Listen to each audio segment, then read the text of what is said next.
So it is the morning of day, is it 5 already? Yeah, day 5.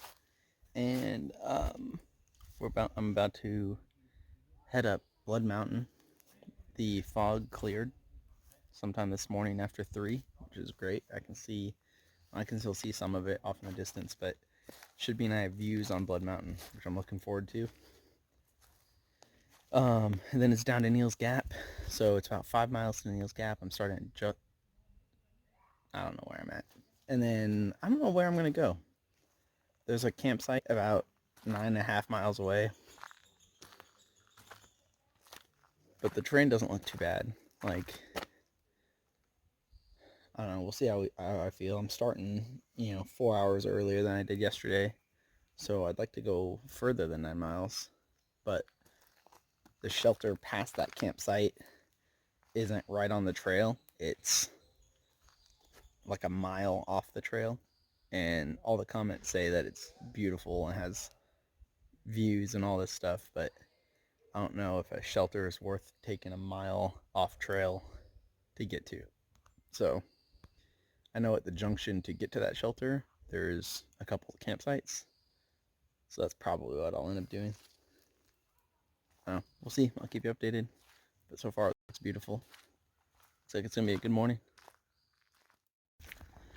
Okay, so I just passed the shelter that's on Blood Mountain, and this hill looks pretty intimidating.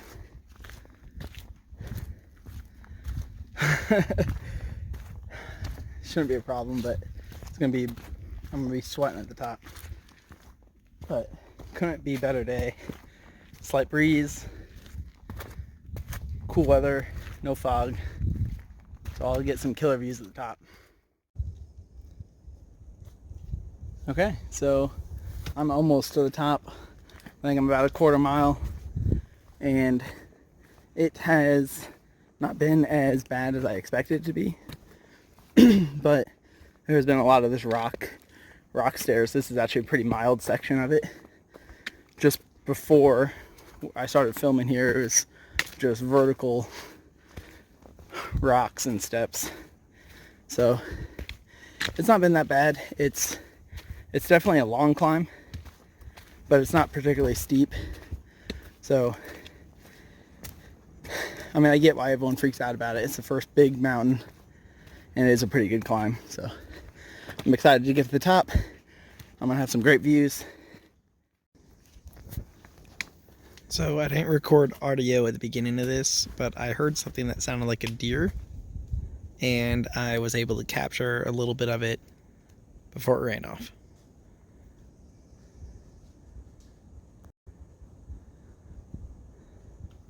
That's really cool. There's a deer, white-tailed deer at the summit, or close to the summit of Blood Mountain. On top of Blood Mountain. First real views of the whole trip. Absolutely gorgeous up here. Alright, so I am at Blood Mountain Shelter on top of Blood Mountain. There's a privy up here. I did not realize that. So if you get up here and there's an emergency, you're taken care of. Water sources, I'm pretty sure there's one at the shelter on the way, but it's a little off the trail. So there's a road junction where we camped last night. There's a water source right off the trail. You're gonna get water on your way up on the northbound hike. That's where I'd get it. But it's absolutely amazing up here. It's windy. It's a little chilly, but it feels great. And just look at those mountains. I'm excited. Alright, so this is Blood Mountain Shelter. Made it up here pretty quickly. The rest of the people I stayed with last night all made it up here.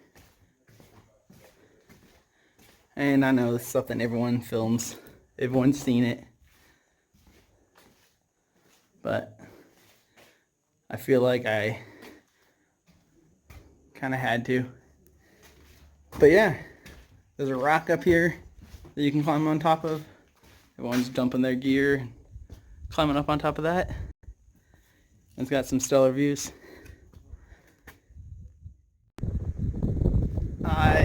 love the downside of Blood Mountain into Neal Gap. You just get these spectacular views, just one after the other. It's like every 100 yards you come to a clearing where you just see nothing but mountains, clouds off in the distance, which probably means I'm going to get rained on again. Also, this is the trail right now. They have blazes every couple of feet straight up this rock face up to Blood Mountain. If you're planning on hiking Blood Mountain at dark or snowy conditions, this Nealside Gap side is very, very rocky. A lot of scrambling, so just be careful. Alright, made it to Neal's Gap. It's about 11:30 and I've been hiking with Sunshine and his girlfriend, and it's been an absolutely gorgeous day. Really just kind of took our time on the way on the downhill, and I'm gonna spend a minute checking out Neal's Gap, and then I'm gonna probably get going. I don't know if I'm gonna eat lunch here or not. Alright, so I made it to Neal's Gap. I've already had a little break. I'm getting ready to take off. I bought some fuel and a Monster and just fuel up, ready to go. And I'm underneath the tree that everyone throws their shoes, and it's kind of funny to see. You know, I've seen it 1,000 times in everyone's videos, but it's kind of cool to be here. So I'm gonna hike underneath the Neal's Gap covered area, and I'm on my way. Hey guys, past Neal's Gap, just hiking up the hill a little bit, and there's a lot of people that are just camped right past Neal's Gap, and then just a little bit up the hill there's this gorgeous little spot that this time of year would be an incredible view if the wind wasn't howling like it is right now. But yeah, so if you can't get to the hostel and can't get a whatever, hotel room or shuttle in, there's plenty of camping options right past Neal's Gap.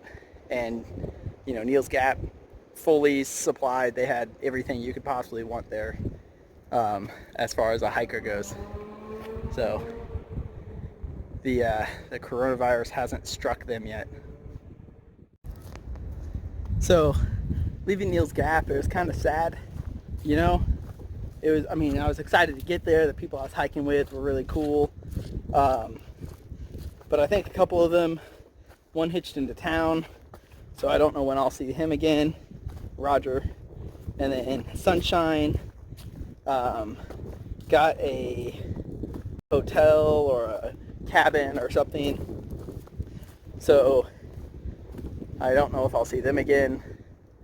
And then just like a ton of people while I was there, I'll post a picture here, but just a ton of people were getting off trail because of the virus and fear of resupply, and it's just disheartening. The couple people I was hiking with are like all about it. They're gonna hike until they can't, which is, I think, the same mentality I have.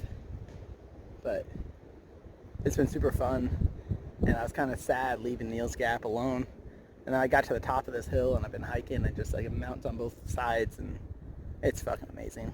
Like I'm so excited to be out here. I don't even know how to describe it. Whew. So I'm struggling today. Ever since I left Neal's Gap, I don't know, it hasn't been particularly hard terrain. A couple 300-400 foot climbs, pretty gradual. But I don't know, maybe climbing Blood Mountain this morning took more of it out of me than I expected.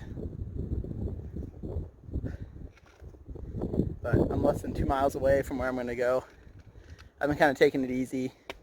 I stopped for lunch. I'll show a photo of my view. But it is gorgeous out here. I'm just having a hard time trudging on. I've passed so many beautiful campsites, but the issue is they're all going to be super windy. So I'm hoping when I get to this junction up here, I know there's a couple of tent sites. I'm hoping it's tucked out of the wind and a couple of trees that will do. But I'm almost there. I don't even know what time it is. But yeah. So I just ran into 2 more thru hikers, which was encouraging. First thru hikers I've ran into since Neil's Gap. The names were Silver Fox and Sidekick. They were camping pretty close to where I wanted to camp, and then I got there and I figure I'm following the top of this ridge, and it's just a couple, 200-foot rolling hills. I figure there's got to be something up ahead. There's got to be some views and stuff. So I'm forging ahead another half a mile or so, and yeah, hopefully I find a spot pretty soon, because it's not looking promising. Okay, so today is my first 15-mile day on trail. I was having a pretty hard time earlier today, and I finally got to the point where I had planned on getting, and I just kind of got the second wind, and I wasn't a huge fan of the campsite there, so I decided to keep hiking. So as a kind of a recap, I started at Jared Gap today, right before Blood Mountain, and then hiked to almost Low Gap Shelter, and so I'm a mile before there, so I ended up hiking 15.6 miles today, and I'm absolutely in love with where I'm at. It's just a beautiful sunset. I don't have any like open views, but just in every direction I look is mountains, and it's just gorgeous. And I'm not sure if I've really shown my setup, but I've got a hammock gear, Dord Dyneema tarp, a Dutch Wear chameleon hammock, and then I've got a down hammock gear underquilt, and then a Cedar Ridge top quilt for my hammock setup. But pretty good day. I'm feeling great. Now that I've finally got to my in-camp spot, this is my first night. I'm going to be alone, or I think I'll be alone. Who knows? Somebody might join me. I would not be opposed to it, but it's just absolutely gorgeous here. I'm feeling great. Tomorrow it's going to rain in the afternoon, so hopefully I get up early, crush 8 or 10 miles, and get set up before the rain, because I kind of enjoy hiking in dry clothing for the first time in 5 days. So anyways, I just wanted to give you guys a quick update before the sunset. Thanks.